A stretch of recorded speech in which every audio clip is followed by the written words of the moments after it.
Bueno, quisiera tomar la palabra sobre una pregunta bastante recurrente de lo que he expuesto en mis conferencias.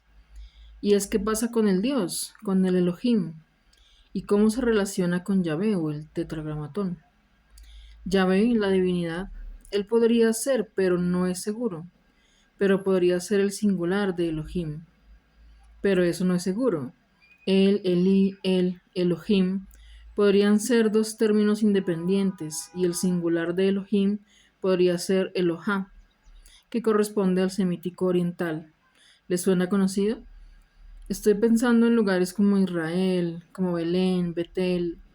Eso que podría significar, bueno, Betel significa la casa de Dios, del Dios El, Bet, casa, El, Bet, El, casa de Él, que a menudo se traduce eso como la casa de Dios.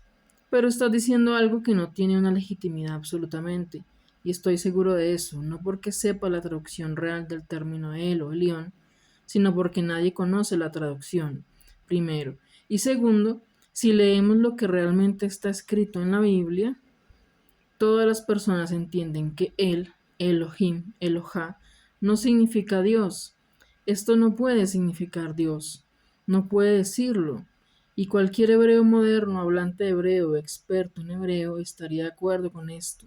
Eso efectivamente es así. Entonces, ¿de dónde se saca o dónde se está estudiando el hecho? Por ejemplo, en la Universidad de Jerusalén, si usted escucha a sus maestros, traducciones que son similares a las mías, las usan respetando la traducción, o mejor dicho, el significado de la palabra. Y cuando no hay significado, se deja como está y punto. Y que el contexto determine el significado. Sin embargo, el judaísmo moderno se refiere o se define a sí mismo como una fe monoteísta que cree en un solo Dios. Entonces, ¿dónde está ese único Dios en la Biblia hebrea? Hay muchos judaísmos, como también hay muchos cristianismos, pero todos comparten la opinión de que son religiones monoteístas, como lo es el Islam también. Pero se definirían a sí mismos o se definen como monoteístas. Pero hay muchos exégetas hebreos importantes que dicen claro que escriben Elohim o Elohá, Yahvé, y que no se refieren a la misma persona. ¿A qué nos lleva todo esto? ¿Cuáles son las conclusiones? Bueno, que Elión era una civilización, era superior, que dividía las diversas poblaciones en los reinos de toda la tierra. Yahvé se encargó de la población de Israel, llamada en los cánticos familia de Jacob. O sea, no era solo Jacob el líder ni su familia, sino las demás familias de hebreos. Son como ya sabe, los moabitas, amonitas, edomitas, fueron asignados a otros Elohim, que la Biblia nombra claramente, ustedes los pueden encontrar, como Dagón, Asherá. Reconozco que también fueron llamados deidades, pero están presentes en la Biblia, se mencionan en la Biblia. También oímos que el arca de la alianza destruye a Dagón en la ciudad de Azot, están presentes en la Biblia. Pero ¿cómo esto se define? ¿Cómo son los Elohim? Los teólogos siempre dicen que esos Elohim no existen, que eran ídolos de tierra, de barro, que eran invenciones e imaginación. Entiendo que se refiere a que se pueden referir a Dagón y a Asherá como ídolos, pero la palabra Elohim también, según vosotros, se traduce erróneamente como el único Dios, en una traducción incorrecta, asignándole nada más como un único Dios o dándoselo a un único Dios. Así que Elohim se refiere a una multiplicidad de dioses. Seguro entonces, absolutamente. Quiere decir el número de Elohim presentes puede ser dentro de los 23, pero yo lo reduzco un poco más porque puede ser muchísimos los que están presentes en la Biblia. Y eso no hay duda, eso se puede traducir leyendo la Biblia, leyendo también los escritos de los pueblos que luchaban con el pueblo de Israel, pero esos pueblos son de la misma familia de Abraham, y en sus escrituras nombraron claramente el nombre de sus Elohim. Están presentes en la Biblia. Por ejemplo, en el libro de Jueces se nombra a Amos como el dios de los moabitas. Hay una piedra de los moabitas en la que está escrito que pelearon contra los israelitas y fueron vencidos por el pueblo de Yahvé y fueron gobernados por su Elohim. Así que estás viendo a estos como el león y estás sacando conclusiones precipitadas sobre lo que son, pero de alguna manera se está diciendo aquí que no son dioses absolutos. También ellos fallan, pero si pertenece a una civilización superior o algo mucho más arriba, eso podría explicar, por ejemplo, por qué estos seres sobrevivieron a la gran inundación.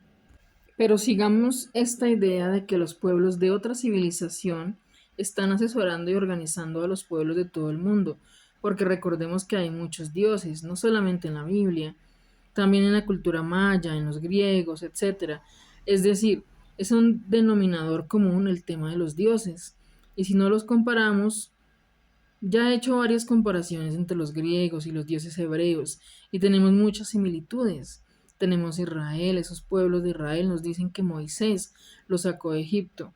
Entonces podemos pensar si recibió Moisés una instrucción divina o alguna instrucción para sacar al pueblo de Israel, es decir, sacarlo de Egipto. Y eso en definitivo nos lleva a preguntarnos, ¿quién da esas instrucciones? Bueno, tenemos por ejemplo cuando Elohim se aparece a Moisés y éste le pregunta, ¿quién eres tú? Porque quería estar seguro de quién le estaba hablando. Bueno, supongo que lo más controvertido que se está diciendo realmente es que Dios, como se nos enseña a entender, se está hablando de una manera personal y no como en la postura cristiana, pues esto no tiene que ver con una religión. En lo personal no tengo ningún punto de vista religioso. Se puede tener experiencias espirituales, pero no quiere decir que esas sean aferradas al tema cristiano. Pero se tiene en el cristianismo una idea de los que creen en Dios, los que piensan que Dios es un hombre o un superhombre, a menudo con mucha barba, que es el Padre de Jesucristo o alguna manera así, y está solo, y Él es el único Dios, el Dios verdadero, el Dios omnipotente, trascendente, y eso se entiende perfectamente, pero eso no está en la base de la Biblia, o por lo menos del Antiguo Testamento. En la Biblia no hay base para eso, para construir una imagen de Dios como hemos descrito, un Dios como persona. Entonces esto se crea en la época, digamos en la Biblia del exilio, en la época de Babilonia, y luego cuando Esdras a partir del 600 o 500 antes de Cristo empezó a crear o destruir la historia, cuando se reconstruye la historia en este caso de los judíos. Se empieza a su vez a introducir otras creencias entre babilonios, persas, donde están, por ejemplo, regiendo el bien y el mal, la luz, la oscuridad, los ángeles, los demonios. Algunas creencias paganas y eso de alguna manera los hijos de los primeros esclavos empezaron a adoptar, como decir por moda, las nuevas formas de adoración. Y eso de repente puede causar cierta confusión, porque eso pudo haber derivado, digamos, en un Dios único, olvidando así los rastros de los Elohim y de esos dioses o divinidades que gobernaban cada territorio, y eso es un gran problema, porque luego se le mete además de esto, sí, como ya hemos dicho, el siglo IX después de Cristo se pierden las vocales de las consonantes hebreas, más se reduce el panorama a la hora de estudiar entonces. Da la impresión como un dogmatismo bastante fuerte y cargado de que en realidad hay un solo Dios y que el Antiguo Testamento como el Nuevo Testamento tienen una línea directa o una línea recta, el cual no existe, pero para nada. Eso ya lo hemos explicado en muchas conferencias. Eso se tiene que ir demostrando y desmontando a la raíz de una lectura mucho más literal, respetando el significado, por lo menos los posibles contextos que está alrededor de las palabras. Pero es un trabajo no muy fácil y ya llevo aquí más de 10 años explicando todas estas cosas. Hola amigos, bienvenidos a mi canal Mística. Sé que muchos de ustedes siguen a Mauro Biglino y bueno, vamos a revisar los pasajes que él nos está invitando a mirar. En sus libros viene mucho más completa la explicación, así que vamos a revisar varios de esos pasajes. Esto que nos está contando es si el término Elohim se usa como plural o como singular. Yo lo he revisado y la verdad es que se usa de ambas maneras en el Antiguo Testamento. Primero se usó de una manera plural, que es lo que vamos a ver, y luego con el tiempo se fue cambiando el uso a una manera singular, porque fueron como disimulando un poco el sentido. Sí, al principio era el politeísmo era muy claro en los primeros textos de la Biblia, y luego poco a poco fueron cambiando el término Elohim, ya no lo relacionaban con dioses o con los otros dioses de los otros pueblos, sino con la palabra ángeles o con la palabra demonios o incluso con humanos que gobernaban, para tratar de bajar el sentido. Entonces, no es que siempre sea plural, ¿sí? Luego lo empezaron a usar de una manera singular también para referirse incluso a humanos. Pero precisamente porque fue un sentido que fueron modificando a propósito para bajar esa connotación tan obvia que había de politeísmo. Ok, entonces vamos a mirar los pasajes donde sí aparece de una manera plural y no se puede negar para afirmar, confirmar lo que está diciendo Mauro Viglino de que el término Elohim empezó siendo plural. Ok, vamos a verlos. La primera cita es Éxodo 23. No tendrás otros dioses aparte de mí. Como puedes ver ahí en la segunda línea aparece la palabra Elohim. Ahí la traducen en los interlineares como dioses. Miran en la segunda línea, la palabra que aparece más hacia la izquierda es esa, Elohim. La siguiente es Éxodo 15:11. ¿Quién hay como tú, Señor, entre los dioses? ¿Quién como tú? Magnífico en santidad, terrible por tus hazañas, autor de prodigios. Nuevamente,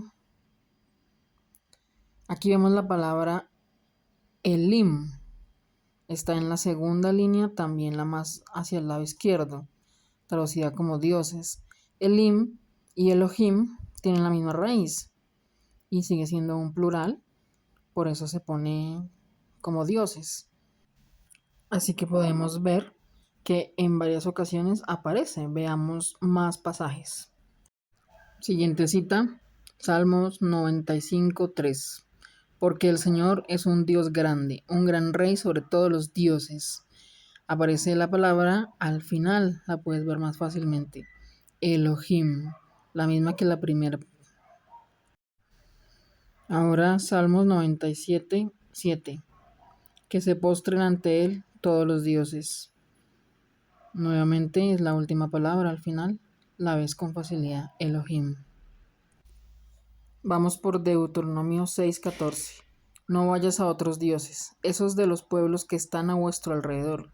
Claramente hay un plural y además una oposición. Se enfrentaban unos a otros. Efectivamente. Aparece la palabra, como la puedes ver, en la segunda línea y en la tercera también. Elohim. Y por último, Segunda de Reyes 5:17. Y Naam dijo, pues si no te ruego que de esta tierra se la dé a tu siervo la carga de un par de mulas, porque tu siervo ya no ofrece holocausto ni sacrificio a otros dioses sino al Señor. Es decir, se ve un proceso, una transformación del politeísmo hacia lo que en el judaísmo llaman el enotenismo, o los estudiosos del judaísmo lo llaman enotenismo. Enotenismo es reconocer que hay otros dioses, pero solo adorar a uno. Entonces, por eso ellos explican que hay un proceso de cambio. Esa es la manera como se ha explicado intelectualmente en el judaísmo. Sin embargo, entonces confirmamos que había politeísmo, había conciencia de que había otros dioses e incluso había adoración a los otros dioses y hay una lucha permanente constante de Yahvé con los demás Elohim por el pueblo de Israel y su adoración. Bueno, ahora lo vemos. Para todos es claro entonces que efectivamente la palabra Elohim aparece en plural en varios pasajes del Antiguo Testamento. Y no es cierto que sea un plural majestático, que es lo que han tratado de decir, que es algo así como un solemne, un plural solemne también lo llaman, que es algo así como referirse a un particular como si fuera un plural, como cuando decimos, no sé,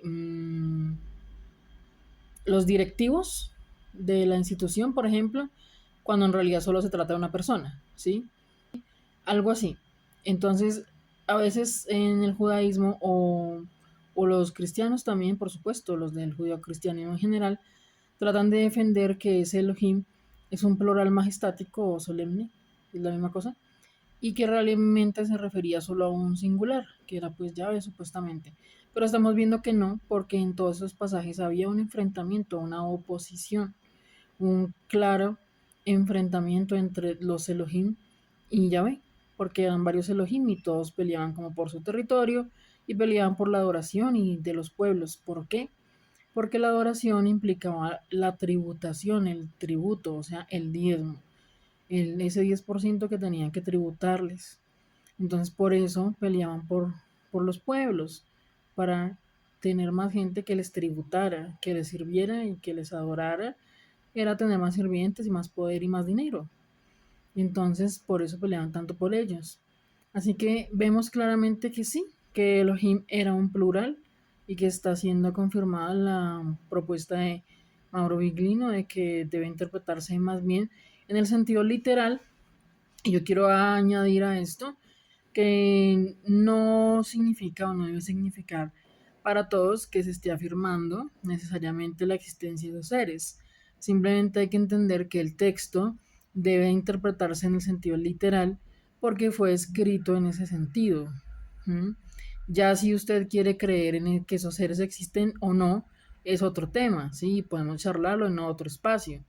Pero lo importante es entender que el texto, cuando se habla de un texto literal, si tiene un sentido literal, o yo prefiero más bien referirme a un sentido materialista, porque literal no va a ser, porque igual hay en todas las lenguas hay expresiones simbólicas, hay metáforas, entonces literal todo no puede serlo. Más bien una interpretación materialista podría decirse, pues lo que te invito a que entendamos es que el texto fue escrito en una época en la que sí se creía en eso, efectivamente de una manera realista, materialista totalmente, y no se entendían como metáforas para nada. Entonces por eso yo confirmo y apoyo la propuesta de Mauro Viglino de que la manera más acertada de interpretar esos textos arcaicos es la manera materialista. ¿Mm? Porque fueron escritos en ese sentido. ¿Mm? Las interpretaciones alegóricas y eso que alegan ser simbólicas son muy posteriores, muy posteriores. Podemos hablar de eso en otro video. Bueno, entonces si te gustó este video y quieres seguir revisando las afirmaciones de Mauro Viglino en la Biblia y todos estos temas, suscríbete y proponme más temas y vamos trabajándolos. Bueno, bienvenidas. Hasta pronto, Aurora.